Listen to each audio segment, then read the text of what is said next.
My earliest memories, I was in my grandmother's home in Amman, Jordan. We were arranging flowers in a glass vase. When she held it up, looked at me and said, "A girl is just like this perfect glass vase. If it gets cracked for any reason, you can never fix it or glue it back. And that's the one we throw in the trash." My life was pre-planned on my behalf, just like generations before me. I was taught to follow and obey. Questioning the norm, being curious, was not acceptable. I got engaged when I was 19, and my parents were thrilled because getting married early was so much more important than completing a degree or aspiring for a successful career. I thought that with this marriage and the move to the US, I could finally be allowed to discover my identity and be respected for who I truly am, so far away from the culture. But to my shock, the expectations were so much more strict and the limitations were unbearable. I felt like his property, there to serve him and his family, completely controlled by them. The memory that keeps coming to my mind is the day when I made the decision. And the decision was to either stay and to stay quiet and to obey and to lose myself day after day and after day, or to decide to do something that nobody else in my community has done before.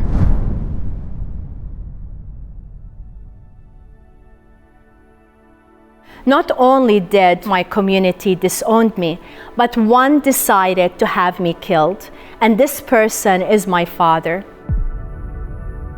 There's always consequences, and that's why it's so difficult for us to break these biases.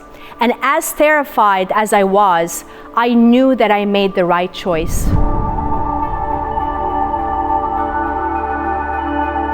To my grandmother, the pure, perfect glass represented my honor and my reputation.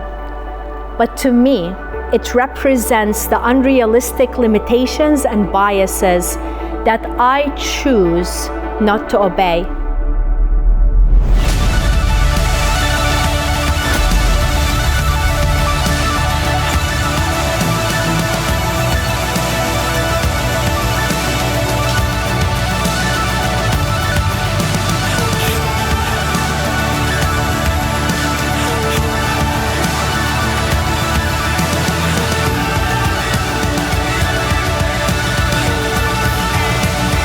I know for a fact, we are all living with vases.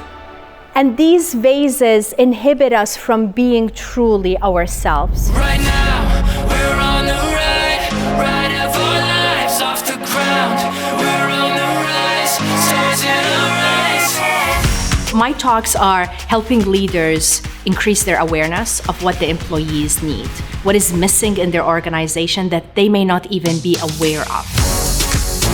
Whether it is understanding the psychology related to bias, understanding the fears, but also the foundation of all of that. What do they need to do to build trust and to ensure that their team look to them and know that they are having their best interest in mind.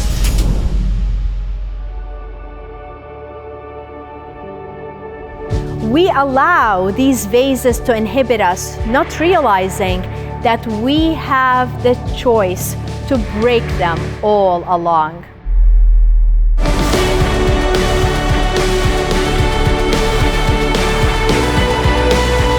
People walk up to work and they still feel the judgment, they feel afraid, they want to be perfect, otherwise there's going to be consequences. And that is my goal, to shatter that.